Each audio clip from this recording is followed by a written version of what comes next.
नमस्कार, fast and facts में आपका स्वागत है। मैं हूं सचिन और मेरे साथ हैं रूबी कल्याण।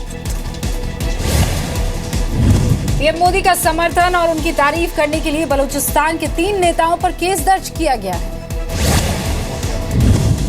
बलोच नेता ब्रह्मदाग बुख्ती, हरबियार मार्री और करीमा बलूच के खिलाफ बलूचिस्तान के खुसदर में केस दर्ज हुआ है। आरोप है कि तीनों ने लाल किले से बलूचिस्तान पर दिए पीएम मोदी के भाषण की तारीफ की। इससे नाराज होकर 5 लोगों ने बुख्ती, हरबियार और करीमा के खिलाफ शिकायत की थी। बलूच नेताओं पर पाकिस्तानी पैनल कोड की धारा 120, 121, 123 और 353 के तहत केस दर्ज हुआ है। इन धाराओं में देश के खिलाफ युद्ध छेड़ने का मामला चलता है। दोषी साबित होने पर जेल की सजा होती है। 15 अगस्त को लाल किले से पीएम मोदी ने बलूचिस्तान में मानवाधिकारों के उल्लंघन की बात उठाई थी। पीएम ने कहा था, बलूचिस्तान, गिलगित और पीओके के लोगों ने मुझे धन्यवाद दिया। ये देश के लिए गर्व की बात है। इस दौरान पीएम मोदी ने बलूचिस्तान के हालात पर भी चिंता जताई थी। बलूचिस्तान के कई नेताओं ने बलूचिस्तान का मुद्दा उठाने पर पीएम की तारीफ की थी। पीएम मोदी के भाषण के बाद पाकिस्तान ने भी कहा था कि बलूचिस्तान में भारत आतंकवाद को उकसाता आ रहा है। खेल के सबसे बड़े सम्मान राजीव गांधी खेल रत्न अवार्ड का आज ऐलान कर दिया गया। अर्जुन अवार्ड के लिए क्रिकेटर अजिंक्य रहाणे, एथलीट ललिता बाबर, मुक्केबाज शिव थापा समेत 15 खिलाड़ियों को चुना गया है। इसके अलावा 6 कोच को द्रोणाचार्य अवार्ड देने का फैसला किया गया है। राजीव गांधी खेल रत्न अवार्ड से सम्मानित खिलाड़ियों को मेडल के अलावा 7.5 लाख रुपए की इनामी राशि दी जाती है। अर्जुन अवार्ड, द्रोणाचार्य अवार्ड और ध्यानचंद अवार्ड से सम्मानित खिलाड़ियों को भी 5 लाख रुपए की इनामी राशि मिलती है। खिलाड़ियों को 29 अगस्त को मेजर ध्यानचंद के जन्मदिन पर होने वाले खेल दिवस के मौके पर सम्मानित किया जाएगा। ओलंपिक में देश के लिए मेडल जीतने वाली पीवी सिंधु और शानदार प्रदर्शन करने वाली दीपा कर्माकर का भारत लौटने पर जोरदार इस्तकबाल हुआ है। सिल्वर मेडल जीतने वाली बैडमिंटन खिलाड़ी सिंधु जब हैदराबाद एयरपोर्ट पहुंची तो लोगों ने ढोल नगाड़ों के साथ वेलकम किया।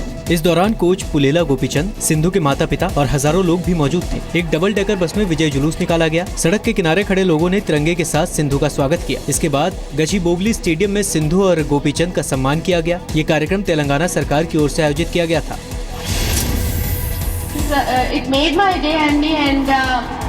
I'm really very thankful to everything and I hope definitely ఇంకా ముందు ఇంకా ఎన్నో గెలుచుకుని ఇంకా మీ ముందు ఉంటానని అనుకుంటున్నాను. మన గవర్నమెంట్ కి would like to thank all of them for this wonderful support over the years. Thank you very much.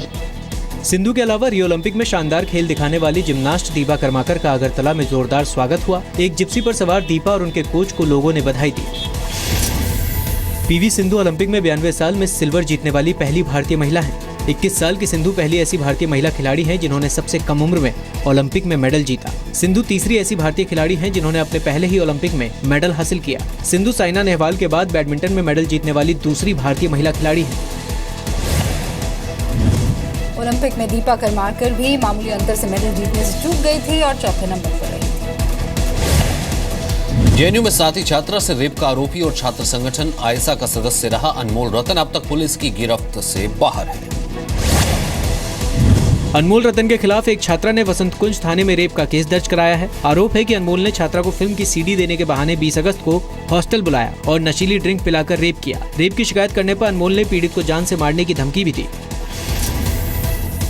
जो आयसा है, जो वामपंथी संगठन है, हमेशा से ये लोग ऐसे ही लड़कियों का शोषण करते आए हैं। चाहे ये इनके सीनियर एक्टिविस्ट हो या फिर इनके, अगर हम बात करें तो जो जेएनयू के फॉर्मर प्रेसिडेंट हो वो हो या फिर अन्य जो इनके प्रोफेसर हो, हमेशा से इस कैंपस करते हैं। हाँ, ये ज़रूर है कि आयसा का पुराना एक्टिविस्ट था।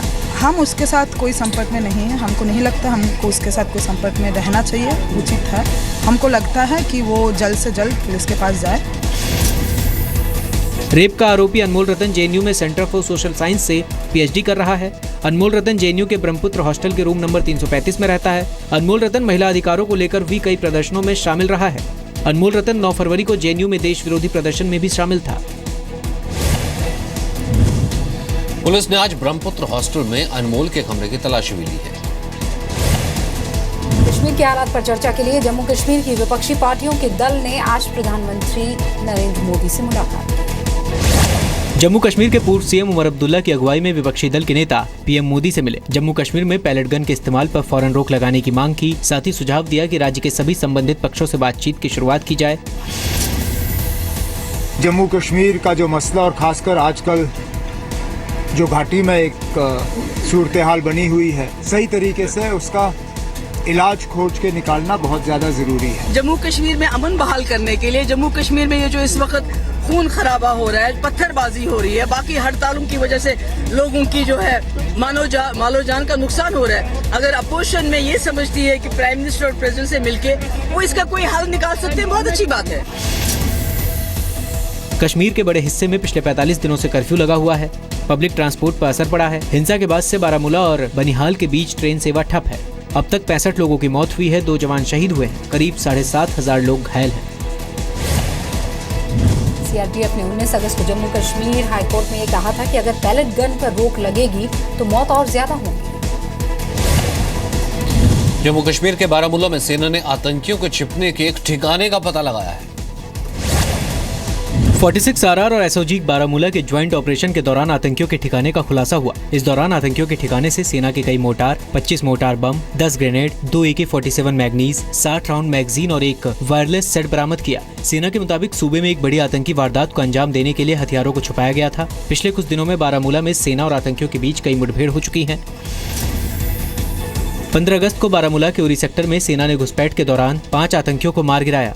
30 जुलाई को बारामूला के नौगाम सेक्टर में मुठभेड़ के दौरान 2 जवान शहीद हुए, 2 आतंकी मारे गए। 25 जून को बारामूला के उरी सेक्टर में मुठभेड़ के दौरान 2 आतंकी मारे गए। 27 मई को बारामूला के तंगमार्ग में एनकाउंटर के दौरान 2 आतंकी मारे गए। सेना ने एहतियात के तौर पर कई इलाकों में सुरक्षा कड़ी कर दी है। दिल्ली में 2009 में हुए जिगीशा मर्डर केस में 3 दोषियों के खिलाफ सजा का ऐलान आज कर दिया गया।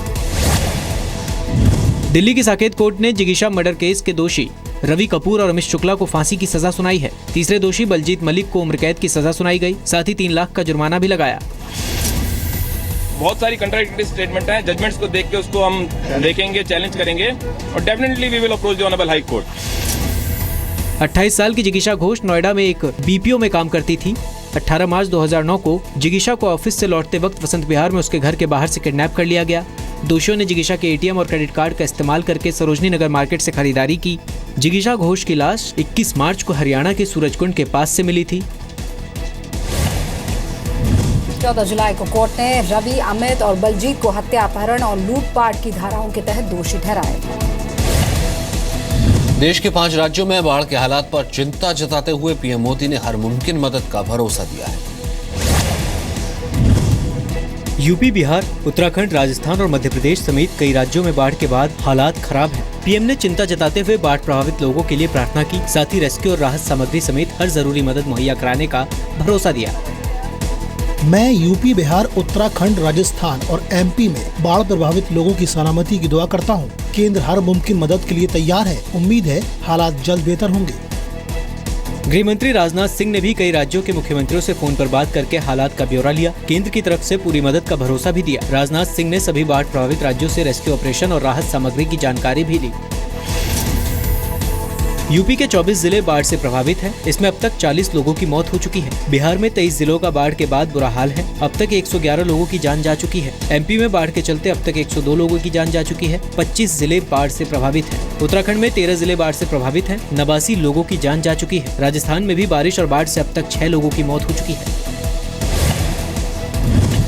पश्चिम बंगाल, बिहार और यूपी में गंगा नदी भी खतरे के निशान से ऊपर निकल चुकी है। पीएम मोदी आज वीडियो कॉन्फ्रेंसिंग के जरिए काबुल में स्टोर पैलेस के उद्घाटन में शामिल हुए। पीएम मोदी ने अफगानिस्तान के राष्ट्रपति अशरफ गनी से बात की। पीएम ने इसे ऐतिहासिक कदम बताया। साथ ही कहा कि भारत के 125 करोड़ लोग हमेशा अफगानिस्तान के साथ हैं। Let me assure the people of Afghanistan that in your quest to build a prosperous Afghanistan and to bring peace, security and stability to your society, the 1.25 billion people of India. Afghanistan के राष्ट्रपति अशरफ गनी ने कहा, समय के साथ भारत और अफगानिस्तान की दोस्ती और मजबूत हो रही है। पीएम ने जिस स्टोर पैलेस का उद्घाटन किया वो काबुल के हिलटॉप में है। पैलेस को फिर से बनाया गया है। स्टोर पैलेस 1920 में अफगानिस्तान के राजा अमानुल्लाह खान ने बनवाया था। मशहूर स्टोर पैलेस को दारुल अमन पैलेस के नाम से भी जाना जाता है। स्टोर पैलेस का इस्तेमाल पहले अफगानिस्तान की संसद के तौर पर किया जाना था। पीएम ने यह भी कहा कि भारत, अफगानिस्तान और ईरान ने ट्रांजिट कॉरिडोर बनाने पर हस्ताक्षर किए हैं, जो आपसी भागीदारी में मील का पत्थर है।